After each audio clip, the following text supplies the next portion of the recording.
نحمده ونصلي ونسلم على رسوله الكريم اما بعد فاعوذ بالله من الشيطان الرجيم بسم الله الرحمن الرحيم ولقد اوحينا الى موسى ان اسر بعبادي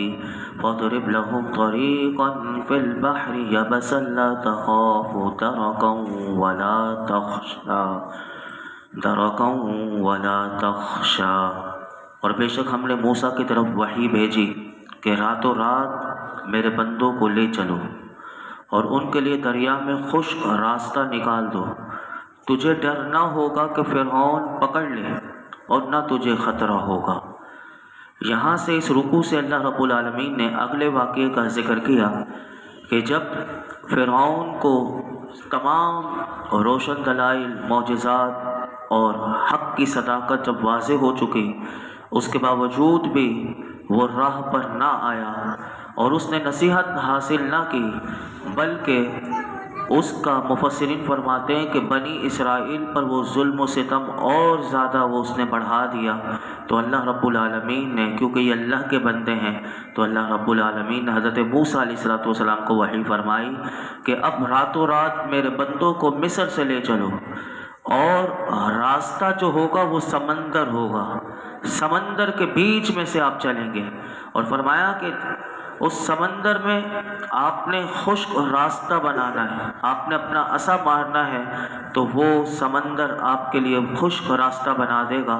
اللہ اکبر! یہ سب اللہ کا ایک نظام ہے کہ کیوں سمندر سے راستہ بنایا، کہ فرمایا کہ جب آپ سمندر میں سے خشک راستہ بنائیں گے تو فرعونی لشکر جو ہے پورے کا پورا جو ہے وہ آپ کے پیچھے آئے گا آپ کو پکڑنے کے لیے، تو اس وقت ڈرنا نہیں کہ تمہیں فرعون پکڑ لے گا اور نہ تمہیں دریا میں غرق ہونے کا کوئی خطرہ ہوگا۔ فرمایا کہ تم نے حضرت موسیٰ علیہ السلام سے اللہ رب العالمین نے فرمایا کہ میرے بندوں کو لے کر آپ مصر سے چلیے۔ پھر کیا ہوا؟ فرمایا فَأَتْبَعَهُمْ فِرْعَوْنُ بِجُنُودِهِ فَغَشِيَهُمْ مِنَ الْيَمِّ مَا غَشِيَهُمْ، تو فرعون اپنے لشکر کے ساتھ ان کے پیچھے چل پڑا تو انہیں دریا نے ڈھانپ لیا جیسے ڈھانپ لیا۔ حضرت موسیٰ علیہ السلام جیسے اللہ کا حکم ملا، فوراً رات کے وقت شروع ہوتے ہی پہلے وقت میں بنی اسرائیل جتنے بھی تھے ان سب کو لے کر آپ اپنے ہمراہ لے کر مصر کی طرف روانہ ہو گئے۔ فرعون کو جب پتہ چلا تو وہ سارے قبطیوں کو لے کر ایک پورا لشکر لے کر حضرت موسیٰ علیہ السلام اور ان کے لشکر بنی اسرائیلیوں کو پکڑنے کے لیے چلا، تو جب اس نے دیکھا کہ یہ لشکر تو دریا میں سے جا رہا ہے تو فرعون اور اس کا پورا لشکر اس دریا کے راستے میں بیچ سمندر میں جب آ گیا، اللہ اکبر، تو اللہ رب العالمین نے سمندر کو حکم دیا کہ اب انہیں ڈھانپ لے۔ تو وہ جو سمندر کی جو لہریں تھی جس طرح وہ پہاڑوں کی مانند سیدھی ہو گئی تھی جب آپ نے عصا مارا تھا، اور آپ تو پار کر چکے تھے، لیکن فرعونی اور اس کا لشکر جب بیچ سمندر میں پہنچے، جب اللہ کا حکم آ گیا تو فرمایا کہ دریا نے انہیں ڈھانپ لیا اور اس کا پانی ان کے سروں سے بھی اونچا ہو گیا۔ لیکن مفسرین فرماتے ہیں کہ جس کی حقیقت اللہ ہی جانتا ہے، اور یوں فرعون اور اس کا پورا لشکر جو ہے وہ پانی میں غرق ہو گیا۔ لیکن دیکھیے کہ اللہ کی قدرت دیکھیے کہ اللہ رب العالمین نے حضرت موسیٰ علیہ السلام اور آپ کے ساتھ جو قوم تھی جن پر فرعون ظلم و ستم کیا کرتا تھا، اللہ رب العالمین نے انہیں دریا سے نجات عطا فرمائی۔ آگے ارشاد فرمایا وَأَضَلَّ فِرْعَوْنُ قَوْمَهُ وَمَا هَدَىٰ، اور فرعون نے اپنی قوم کو گمراہ کیا اور راہ نہ دکھائی، یعنی فرعون کے بارے میں بتایا کہ فرعون ایک ایسا تھا کہ اس کے ماتحت پوری ایک قوم تھی، لیکن اس نے پوری قوم کو کیا کیا؟ ایسا راستہ دکھایا کہ جس پر چل کر اس کی پوری قوم جو تھی وہ دین اور دنیا میں نقصان اٹھانے والے ہو گئے۔ وہ خود بھی کفر کرتا رہا اور پوری قوم کو بھی کفر پر لگا دیا کہ کفر کی وجہ سے وہ دنیا میں بھی ہولناک عذاب میں مبتلا ہوئے اور آخرت کے ابدی عذاب کا انہیں سامنا وہ کرنا شروع ہو گئے ہیں، اور آخرت میں تو اور بھی ہوگا۔ فرمایا کہ فرعون نے اپنی قوم کو کبھی بھی ایسا راستہ نہ دکھایا کہ جس پر چل کر قوم دین اور دنیا کی بھلائی تک پہنچ جاتی۔ تو اس سے علماء فرماتے ہیں اس آیت سے پیغام یہ ہے کہ قوم کے وہ جو لیڈر ہوتے ہیں ان کے پیچھے چلتے وقت بھی ہمیں آنکھیں کھول کر چلنا چاہیے کہ قوم کے لیڈر اگر دنیاوی نقصان یا بھلائی میں قوم کے جو سربراہ ہوتے ہیں اور حکمران ان کا کردار جو ہوتا ہے وہ انتہائی اہم ہوتا ہے۔ اگر قوم کے جو بڑے ہوتے ہیں لیڈر ہوتے ہیں اگر یہ سدھر جائیں تو یاد رکھیے کہ دنیا میں ساری ان کے ماتحت جتنی قوم ہوتی ہے وہ بھی سدھر جاتی ہے اور آخرت میں بھی وہ سرفراز ہو جائے گی۔ اگر یہ بڑے جو ہوتے ہیں یہ بگڑ جائیں تو نیچے جو جتنے ہوتے ہیں فرمایا یہ بھی دینی اور دنیاوی اعتبار سے دونوں لحاظ سے نقصان اٹھاتے ہیں۔ اور آپ دیکھ لیجئے کہ لوگ اپنا پیشوا لوگوں کو کس کس کو بنا لیتے ہیں اور اندھے ان کے پیچھے آنکھیں بند کر کے نہ سمجھتے ہیں اپنے نفع نقصان کو، نہ دنیا کے کسی نفع نقصان کو دیکھتے ہیں اور آخرت کے بھی نفع نقصان کو برباد کر دیتے ہیں۔ یہ بہت بڑا پیغام ہے۔ آگے کیا ہوا سماعت کیجئے، فرمایا یا بنی اسرائیل قد انجیناکم من عدوکم وواعدناکم جانب الطور الایمن ونزلنا علیکم المن والسلوى کلوا من طیبات ما رزقناکم ولا تطغوا فیہ فیحل علیکم غضبی ومن یحلل علیہ غضبی فقد ہوا وانی لغفار لمن تاب وآمن وعمل صالحا ثم اہتدى۔ اے بنی اسرائیل بے شک ہم نے تمہیں تمہارے دشمن سے نجات دی اور تمہارے ساتھ کوہ طور کی دائیں جانب کا وعدہ کیا اور تم پر من و سلوہ اتارا۔ جو پاکیزہ رزق ہم نے تمہیں دیا ہے اس میں سے کھاؤ اور اس میں زیادتی نہ کرو کہ تم پر میرا غضب اتر آئے، اور جس پر میرا غضب اتر آیا تو بے شک وہ گر گیا، اور بے شک میں اس آدمی کو بہت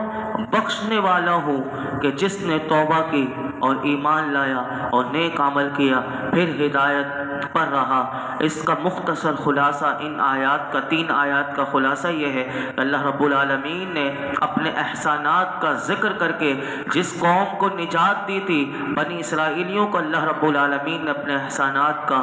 وہ یاد دلاتے ہوئے ارشاد فرمایا اے بنی اسرائیل کہ بے شک میں نے تمہیں تمہارا سب سے بڑا دشمن جو تھا فرعون اور اس کی پوری قوم جو تمہیں ستاتی تھی، تم سے محنت مزدوری کرواتی تھی، محنت مشقت کرواتی تھی اور کس طریقے سے تمہارے اوپر ظلم کرتی تھی، میں نے اسے نجات دی۔ وہ قوم فرعون اور اس کی قوم تمہارے بیٹوں کو ذبح کر دیتی تھی، تمہاری بیٹیوں کو زندہ چھوڑ دیتے تھے، اور فرمایا کہ یہ اس سے ہم نے تمہیں اس خطرناک دشمن سے تمہیں نجات دی۔ اور دوسرا احسان اللہ نے یاد دلایا کہ ہم نے اپنے نبی کے ذریعے تم سے کوہ طور کے دائیں جانب کا وعدہ کیا۔ یہ کون سا وعدہ تھا؟ یہ توریت کا وعدہ تھا کہ اللہ رب العالمین نے اس قوم کو فرمایا تھا کہ ہم تمہیں توریت عطا کریں گے اور تمہارے نبی کو توریت دیں گے۔ اور فرمایا تیسرا احسان کہ ہم نے تم پر تی کے میدان میں، وہ جو ایک میدان تھا کہ جس میں 40 سال تک اس میدان میں رہے تھے، اور فرمایا کہ اس میدان میں بھی ہم نے تمہیں من و سلوہ دیا تھا، اور فرمایا کہ ہم نے تمہیں جو پاکیزہ رزق دیا ہے اس میں سے کھاؤ اور میری ناشکری اور میری نعمت کا انکار کر کے اور ان نعمتوں کو جو میں نے تمہیں دی ہیں گناہوں میں اور معاصی میں یعنی نافرمانی میں خرچ کر کے یا ایک دوسرے پر ظلم زیادتی کر کے نہ وہ کرو۔ فرمایا ورنہ اگر تم نے بھی ایسا ہی کام کیا جیسے کہ پہلے وہ فرعونی اور اس کی پوری قوم کیا کرتی تھی، اگر تم نے بھی یہی کام کیا کہ میری نعمتوں کو معاصی اور گناہوں میں لگا دیا تو یاد رکھنا کہ تمہیں بھی ظلم و زیادتی کرنے پر تمہارے اوپر بھی میرا غضب اتر آئے گا، اور یاد رکھنا کہ جس پر میرا غضب اتر آیا تو پھر وہ بچتا نہیں ہے، وہ ہلاک ہو جاتا ہے، وہ تباہ و برباد ہو جاتا ہے۔ اور اس سے اگلی آیت میں اللہ نے فرمایا کہ بے شک میں اس آدمی کو بہت بخشنے والا ہوں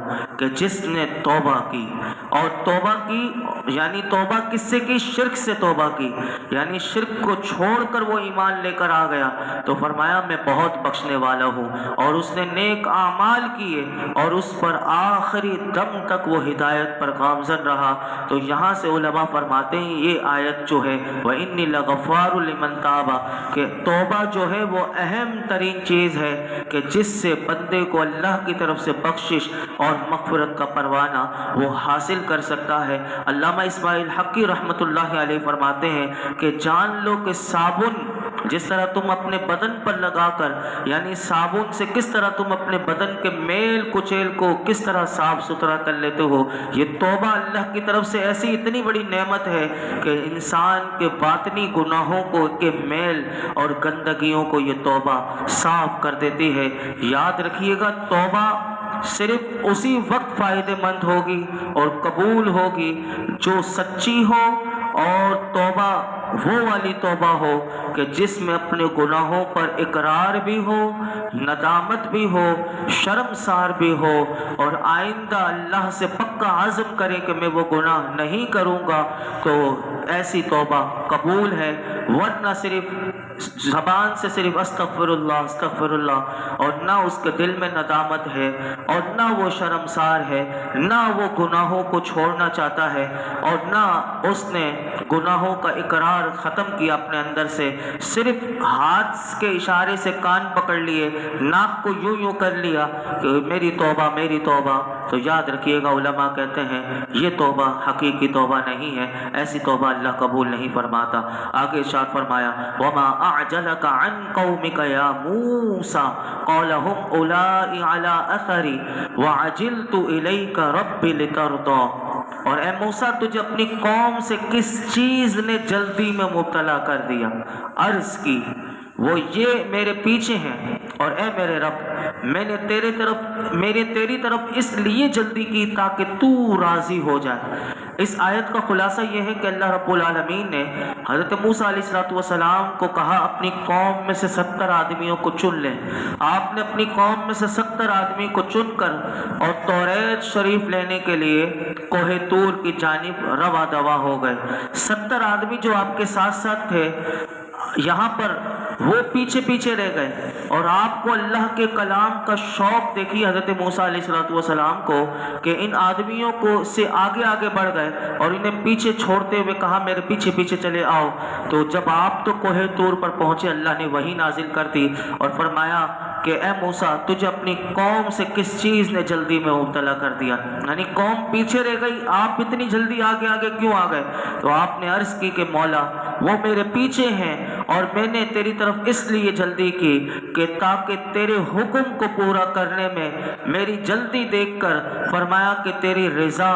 اور مجھ پر زیادہ ہو جائے۔ یہاں پر علماء فرماتے ہیں کہ دیکھیے کہ یہ کلیم ہے اور میرے آقا جو ہیں وہ حبیب ہیں، یعنی نبی پاک صلی اللہ علیہ وسلم کا اگر ہم قرآن میں دیکھتے ہیں تو اللہ رب العالمین اپنے حبیب کے لیے فرماتا ہے کہ جب قبلے کی تبدیلی ہو رہی تھی تو فرمایا ضرور ہم تمہیں اس قبلے کی طرف پھیر دیں گے کہ جس میں محبوب تمہاری خوشی ہے۔ اور ایک اور مقام پر سورۃ طٰہٰ میں وَلَسَوْفَ يُعْطِيكَ رَبُّكَ فَتَرْضَىٰ،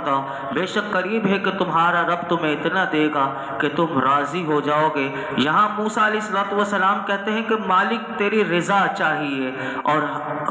میرے آقا کی رضا اللہ رب العالمین فرماتا ہے کہ میں آپ کو اتنا دوں گا کہ آپ راضی ہو جائیں گے۔ تو اس بات کو اعلیٰ حضرت نے ایک شعر میں بن کر کے ہمیں سمجھا دیا کہ خدا کی رضا چاہتے ہیں تو عالم، خدا کی رضا چاہتے ہیں تو عالم، خدا چاہتا ہے رضا محمد۔ اللہ تعالی ہم سب کو بھی نبی پاک صلی اللہ علیہ وسلم کی جتنی رضائیں ہیں، حضور جن جن چیزوں سے راضی ہوتے ہیں، اللہ ہمیں وہ کام کرنے کی توفیق عطا فرمائے اور حضور کی نگاہ کرم ہم سب کو نصیب ہو جائے۔ اللہ رب العالمین ایسے اعمال کی ہمیں توفیق عطا فرمائے۔ الحمدللہ رب العالمین۔